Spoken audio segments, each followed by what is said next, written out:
नमस्कार, मैं हूं मृत्युंजय कुमार झा और हम आपको बताएंगे कि इस वक्त कमोडिटी मार्केट में कहां पर हलचल हो रही है, कौन कौन सी अहम खबरें हैं। इसके बाद 5 ट्रेडिंग कॉल्स होंगी और उसके बाद आपके लिए फ्लोर ओपन होगा, आपके सवाल होंगे, एक्सपर्ट के जवाब होंगे। तो सबसे पहले बात करते हैं इस वक्त कौन कौन सी अहम खबरें हैं कमोडिटी मार्केट की। पहली खबर तो यह है कि कच्चे तेल की कीमतों में लगातार तेजी बनी हुई है और MCX पर कच्चे तेल का भाव 10% से भी ज़्यादा बढ़ गया है और 1700 रुपये के पार चला गया है। ब्रेंट क्रूड 29.5 के करीब है, करीब 6.5% ऊपर, और WTI क्रूड में भी 10% तक की मजबूती दिख रही है। $22 प्रति बैरल के ऊपर इसमें कामकाज हो रहा है। और जिस तरह से दुनिया भर से खबरें आ रही है कि अब धीरे धीरे ग्लोबल इकोनॉमी में लॉकडाउन खत्म होगा और कामकाज शुरू होगा, तो डिमांड बढ़ेगी, उसका इम्पैक्ट हमने प्राइस के ऊपर देखा है। और तेज़ी सिर्फ कच्चे तेल में नहीं है बल्कि नेचुरल गैस में भी आज तेज़ी है और वायदा में भाव 6% तक बढ़ा है, 160 के करीब है भाव। उम्मीद इस बात की है कि डिमांड यहाँ पर नेचुरल गैस की भी बढ़ सकती है। अगर ठंड जिस तरह से बढ़ने की बात हो रही है, US में स्टॉक घटने की बात हो रही है, तो ये तमाम ऐसी खबरें हैं जिससे नेचुरल गैस का सेंटीमेंट मजबूत हो सकता है। अब बात करते हैं गोल्ड की और सोने की बात करें तो कमज़ोरी लगातार बनी हुई है। 45,450 के करीब है MCX पर गोल्ड का भाव, 300 रुपये तक की गिरावट है।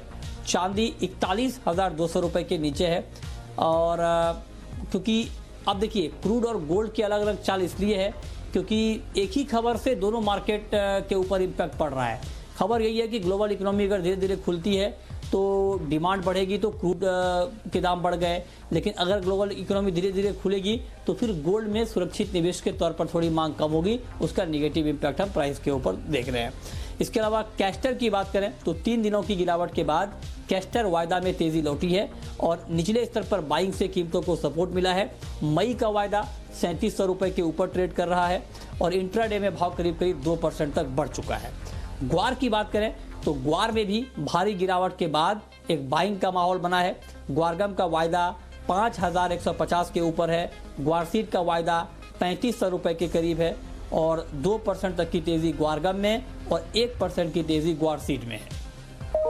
तो ये 5 खबरें, लेकिन इन 5 खबरों के बाद अब बात होगी 5 ट्रेडिंग कॉल्स की। ये बताने के लिए हमारे साथ है Navneet Damani, head of research, Motilal Oswal commodity के। नवनीत जी, बहुत बहुत स्वागत है आपका। गोल्ड का मार्केट गिरा हुआ है, दबाव में है, क्या ये गिरावट और बढ़ेगी या इस गिरावट को एक बाइंग के मौके के तौर पर देखा जाए और खरीदारी शुरू की जाए, क्या मानते हैं? गुड आफ्टरनून मित्र। वैसे हमने देखा है लास्ट कुछ दिनों में गोल्ड ऐसे थोड़े से और रेंज में ट्रेड, बट मुझे लगता है कि ये जो अपॉर्चुनिटी है, नीचे जो करेक्शन देखने को मिलता है, इसको एक बाइंग अपॉर्चुनिटी से ट्रीट करना चाहिए।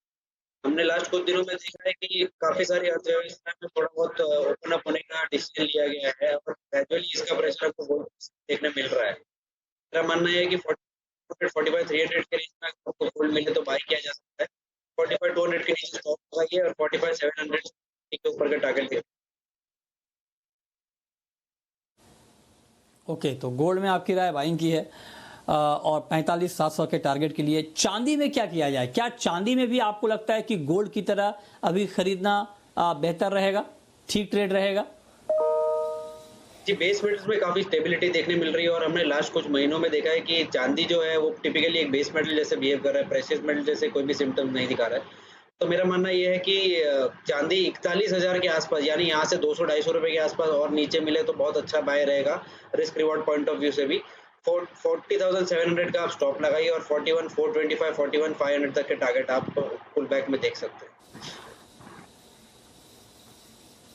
ठीक है, नेचुरल गैस के ऊपर आपका क्या व्यू होगा? क्या नेचुरल गैस में अभी जो आज की तेजी है ये बढ़ती हुई आपको दिख रही है? क्योंकि 2 बातें कही जा रही हैं, एक तो स्टॉक घटने की बात हो रही है और दूसरी बात ये हो रही है कि ठंड बढ़ने की संभावना है अमेरिका में, तो वहाँ पर डिमांड बढ़ सकती है। तो क्या इन दोनों खबरों के दम पर और तेजी आप नेचुरल गैस की कीमतों में देख रहे हैं? जी बिल्कुल मृत्युंजय, नेचुरल गैस ने पूरे ठंडी का जो सीजन था पिछला 2019-20 का वो डिसअपॉइंट किया और प्राइसेस करीब टॉप से 60-65% के फॉल दिखाए, बट अब थोड़ी स्टेबिलिटी प्राइस में देखने मिल रही है। पहला रीजन जो आपने बताया वो बिल्कुल सही है कि स्टॉक्स धीरे धीरे ट्विंडल हो रहे हैं। अगले सीजन जो है वो बेटर विंटर की एक्सपेक्टेशन है, और साथ ही साथ जो ये रिग्स बंद हो रही है या जो रिफाइनिंग कैपेसिटीज बंद हो रही है क्रूड ऑयल की, उसका भी बहुत इम्पैक्ट हमको नेचुरल गैस प्राइसेस पे देखने मिलेगा। तो मुझे लगता है कि नेचुरल गैस यहाँ पर भी ये यहाँ से 2-3 रुपए नीचे आए, क्योंकि आज ऑलरेडी 5% के आसपास ऊपर है, तो बाई किया जाए। 154 का आप स्टॉप लगाइए और 162 165 तक के भी लेवल्स आपको आने वाले दिनों में देखने मिल सकते हैं। ठीक है, तो ये बात हो गई नेचुरल गैस की। ओके, लेड में क्या किया जाए? लेड का मार्केट अभी आपको कैसा लग रहा है? जी, बाकी पूरे कॉम्प्लेक्स में अगर देखा जाए तो काफ़ी उथल-पुथल हुई है, बट लेड का जो मार्केट है वो काफ़ी स्टेबल है, और लास्ट कुछ दिनों में ना हमने बहुत ज़्यादा प्राइस फॉल देखा है, ना बहुत ज़्यादा रैली देखा है। मुझे लगता है कि ये स्टेबिलिटी अब थोड़ी एक ट्रेंड पकड़ने की संभावना ले सकती है, और बायस मेरा थोड़ा पॉजिटिव है। 133 134 के रेंज में बाय किया जाए, 132 का स्टॉप लगाइए और 136 तक के टारगेट आप देख सकते हैं। ठीक है, तो ये कुछ महत्वपूर्ण कॉल जहां पर आप ट्रेड कर सकते हैं। अब आपके लिए फ्लोर ओपन है। अगर आपने कोई ट्रेड किया है, नया ट्रेड करना चाहते हैं, जानना चाहते हैं कि अच्छा निकल में भी अगर आप ट्रेड करना चाहते हैं तो इस पर भी आपको राय देना चाहेंगे, बताइए नवनीत जी। जी, निकल जो एक दूसरा मेटल है जहाँ पे हमने कुछ लास्ट 4-5 दिनों में थोड़ा प्रॉफिट टेकिंग देखा है। 925 930 वाला स्तर से निकल करेक्ट होकर 905 के आसपास आ गया है। 900 905 के रेंज में आप बाय करने को देख सकते हैं। 895 का आप स्टॉप लगाइए, और 920 922 के टारगेट आपको नेक्स्ट कुछ दिनों में देखने मिल सकते हैं। ठीक है, ओके, तो ये कुछ अहम कॉल जहां पर आपके लिए ट्रेड करने का मौका बनेगा। लेकिन अब आप सवाल पूछ सकते हैं। नंबर आप नोट कर लीजिए, जिस नंबर पर आप कॉल करके सवाल पूछ सकते हैं। नवनीत जी हमारे साथ बने हुए हैं आपके सवालों के जवाब देने के लिए। तो नंबर आप नोट करें 02223001634। इसके अलावा आप 02223001635 पर भी अपना सवाल पूछ सकते हैं।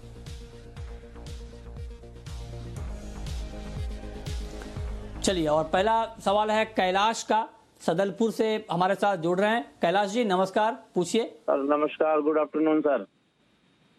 सर कॉपर मैंने 25 लॉट बेच रखे हैं 397 पे सर, क्या करना चाहिए? रुकना चाहिए या बढ़ने की संभावना है? 397 पर आपने एक बड़ा ट्रेड किया है कॉपर में, 25 लॉट का आपने शॉर्ट किया है। नवनीत जी क्या सुझाव होगा इनके लिए? एक बड़ा ट्रेड इन्होंने किया है कॉपर में, क्या अभी इनको शॉर्ट में बने रहना चाहिए? क्या सलाह आप देंगे इनको? जी, मुझे लगता है कि 397 395 तक के स्तर इनको फिर से देखने मिल सकते हैं, बट उसके नीचे बहुत ज़्यादा उम्मीद नहीं करनी चाहिए प्राइस जाने की।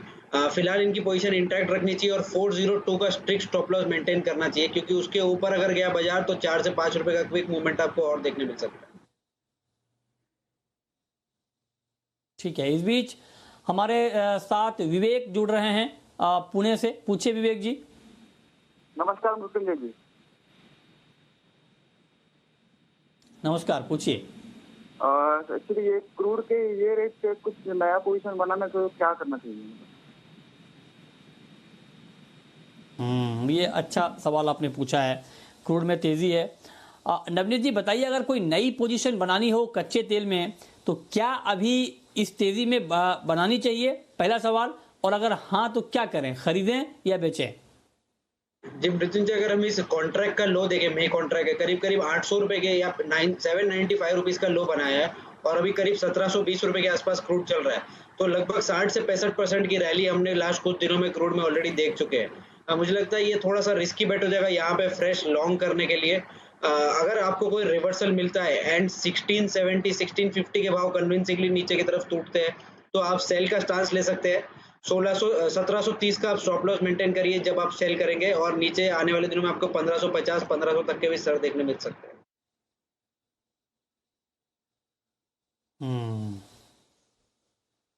ओके, ठीक है, तो ये राय आपकी है कि अभी क्या करना चाहिए इसमें। अगला सवाल राजस्थान से है, पूछिए। हेलो हेलो जी। जी पूछें। हाँ जी, बहुत से ज्यादा बोल रहा हूँ सर, राजस्थान से मैं। हाँ सर, मैं ये पूछना चाह रहा था, अभी नेचुरल गैस में 159 पे, हेलो, 159 पे नेचुरल गैस की प्राइस। आपकी आवाज आ रही है, आप टीवी का वॉल्यूम कम करिए, फिर सवाल पूछिए please.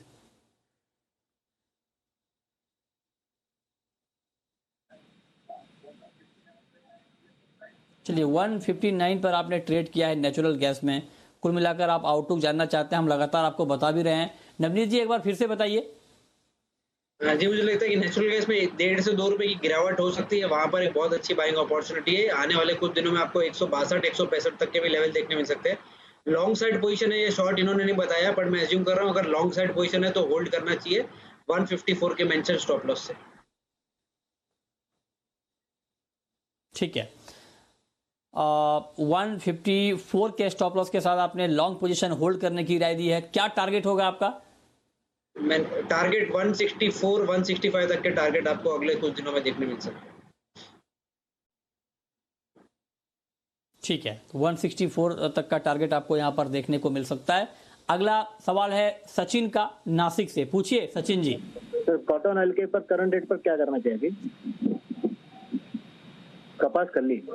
Cotton seed oil cake में करंट रेट पर, करंट मार्केट प्राइस पर क्या करना चाहिए? काफी वोलेटाइल काउंटर है, काफी उतार चढ़ाव का माहौल इस काउंटर में पिछले कुछ दिनों में बना है। नवनीत जी, क्या सुझाव देंगे आप कॉटन सीड ऑयल केक में?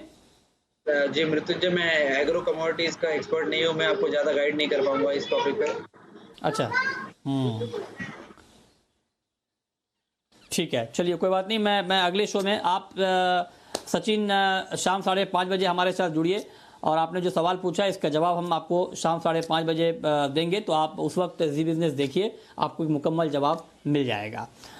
बलवीर इस वक्त हमारे साथ जुड़े हैं। बलवीर जी पूछिए। 1770 में क्रूड बाइंग है।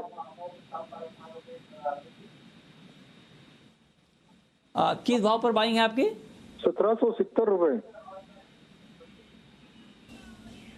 1770 में बाइंग है आपकी क्रूड में बाइंग है। क्या करना चाहिए? ठीक है, आप जानना चाहते हैं कि अभी आपको करना क्या है। नवनीत जी बताइए, 1770 के भाव पर इनकी बाइंग है कच्चे तेल में, क्या इनको बाइंग में अभी बने रहना चाहिए? क्या सुझाव है आपका? जी, क्रूड का भाव मेरे हिसाब से 1770 तो करंट कॉन्ट्रैक्ट बहुत दिन पहले गया होगा, अभी तो नहीं गया है लास्ट कुछ दिनों में, तो इनकी बाइंग काफ़ी पुरानी लगती है और काफ़ी नीचे के भाव इन्होंने देखे हुए हैं ऑलरेडी। मुझे लगता है कि अपनी पोजीशन अगर मेंशन स्टॉप लॉस है जो 1670 या ज़्यादा में ज़्यादा 1640 का स्टॉप लॉस लगाइए, उसके नीचे अपनी पोजीशन लॉन्ग साइड पे होल्ड नहीं करनी चाहिए, वहाँ से करेक्शन वापस शुरू हो सकता है। ठीक है, इस बीच राजू जुड़ रहे हैं हमारे साथ यूपी से। पूछिए राजू जी। क्रूड ऑयल पे सवाल है मेरा, क्या 3 डिजिट में फिर से क्रूड ऑयल जा सकता है?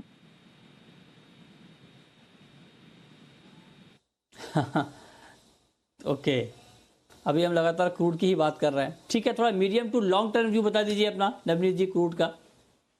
जी, मेरे हिसाब से बायस अभी भी नेगेटिव है, बट जो जून कॉन्ट्रैक्ट है हमने इंटरनेशनली भी देखा है और डोमेस्टिकली भी देखा है कि डोमेस्टिक में काफ़ी सारे brokers already crude oil participate नहीं कर रहे। इंटरनेशनली भी काफ़ी सारे ब्रोकर ने जून कॉन्ट्रैक्ट जो करंट कॉन्ट्रैक्ट है वहाँ पे उसको स्क्वायर ऑफ मोड में डाला है, एंड सारी पोजीशंस को जुलाई कॉन्ट्रैक्ट में रोल ओवर करने का ऑलरेडी डिसीजन ले चुके हैं। तो ओपन इंटरेस्ट काफ़ी कम हो गया जून कॉन्ट्रैक्ट में।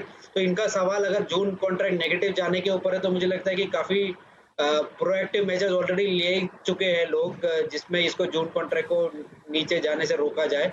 बट मेरा बायस अभी भी नेगेटिव है और मुझे लगता है ये जो पुल बैक है ये होल्ड नहीं कर पाएगा। हमने काफ़ी सारी फैसिलिटीज फुल होते हुए देखी है, प्रोडक्शन अभी भी ओपेक की तरफ से 3 साल के हाईएस्ट लेवल पे है, तो करेक्शन तो जरूर आएगा। 2-4 दिनों में शुरू होगा या कल से शुरू होगा वो कहना थोड़ा सा डिफिकल्ट होगा, क्योंकि करंट मोमेंटम बहुत स्ट्रॉन्ग है, but bias sell on rallies का रहेगा।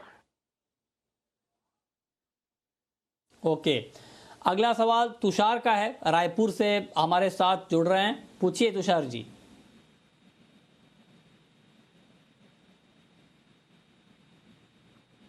जी, सोने पर दीपावली तक क्या राय बनती है? तुषार, आपको आवाज आ रही है? हाँ आ रही है जी। सोने पर दीपावली तक क्या भाव रहने की गुंजाइश है? अच्छा, दीपावली तक गोल्ड का प्राइस आप जानना चाहते हैं। बताइए नवनीत जी, अभी तो हालांकि ये बहुत साफ तस्वीर नहीं है कि ये लॉकडाउन और ये कोरोना के हालात कब तक बने रहेंगे, फिर भी सारे हालात को देखते हुए दीपावली तक क्या प्राइस आप एक्सपेक्ट कर रहे हैं गोल्ड का? जी, मिड ऑफ द ईयर क्या प्राइस रहेगा कहना थोड़ा सा डिफिकल्ट है, बट मुझे लगता है कि अगले 12 महीनों के लिए अगर कोई होल्ड करेगा तो उसको 52,000 से 54,000 के भाव देखने मिल सकते हैं, और 2 से 3 साल पर्सपेक्टिव में 60,000 के ऊपर के भी भाव देखने मिल सकते हैं। तो मुझे लग रहा है कि रुपये में भी वीकनेस देखने मिलेगी। इकोनॉमीज की जो हालत है वो थोड़ी सी और यहाँ से खराब होगी, और जो central bank policy money pumping कर रहा है उसका लॉन्ग टर्म इम्पैक्ट बहुत नेगेटिव रहेगा। एंड गोल्ड के लिए ये सबसे अच्छा सिनेरियो बिल्डअप हो रहा है। तो मीडियम टर्म पर्सपेक्टिव से काफी स्ट्रॉन्ग व्यू है कि 52,000 से 54,000 12 महीने में, और उसके ऊपर 60,000 के भाव अगले 2 साल में देखने मिल सकते हैं। ये तो आपने 12 महीने और 2 साल का भाव तो बता दिया, दीपावली तक का भाव नहीं बताया। दिवाली तक क्या होगा फिर? जी, मुझे लगता है कि 49,000 के आसपास से एक रीजनेबल लेवल होगा, बट मैं वही कह रहा हूँ कि 12 महीने का व्यू थोड़ा सा क्लियर है, but mid of the year ये कहाँ तक जा सकता है उसके ऊपर थोड़ा सा अभी भी कंफ्यूजन है। तो मुझे लगता है कि 48-49,000 के आसपास इनको दीपावली पे रेट देखने मिल सकता है।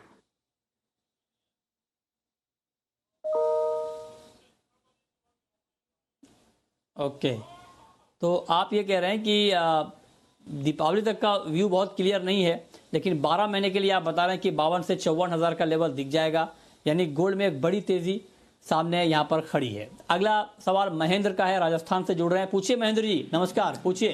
सर मैं ये पूछ रहा हूँ, सिल्वर के बाय करने के लिए अभी 2 साल के प्रोस्पेक्टिव से अच्छा है या फिर अभी और वेट करना चाहिए? हाँ, चलिए 2 साल का इनका व्यू है। नवनीत जी, क्या 2 साल के लिए चांदी इस लेवल पे खरीदनी चाहिए, पहला सवाल, और अगर हाँ तो 2 साल में कितना रिटर्न मिल सकता है? जी, अच्छा क्वेश्चन है, और मुझे लगता है कि अगले 2-3 साल के अंदर सिल्वर में एक अच्छा रिटर्न देखने मिल सकता है। हालांकि अगले 3-6 महीने के में सिनेरियो देखा जाए तो सिल्वर में अभी भी अंडर परफॉर्मेंस रहेगा। मुझे लगता है कि बेस मेटल कॉम्प्लेक्स को रिवाइव होने के लिए जब तक इकोनॉमीज फुल्ली रिकवर नहीं हो जाती, या एटलीस्ट 60-70% मोड तक रिकवर नहीं हो जाती, तब तक पूरे कॉम्प्लेक्स में नेगेटिविटी रहेगी या कंसोलिडेशन का माहौल रहेगा। इसलिए सिल्वर प्राइसेस भी आपको बहुत ज्यादा पॉजिटिविटी नहीं दिखाएंगे, बट 2 से 3 साल के पर्सपेक्टिव में जरूर आप 40,000 के नीचे के भाव मिले तो बाय करने को देख सकते हैं, एंड आपको 51,000 से 55,000 के ऊपर के रेट उस टाइम तक फ्रेम में देखने मिल सकते हैं। ठीक है, बहुत बहुत शुक्रिया आप नवनीत दमानी जी, आपका हमारे साथ जुड़ने के लिए और सवालों के जवाब देने के लिए, बताने के लिए कि कमोडिटी में कहां पर कमाई के मौके बन सकते हैं। तो फिलहाल इस बुलेटिन में इतना ही।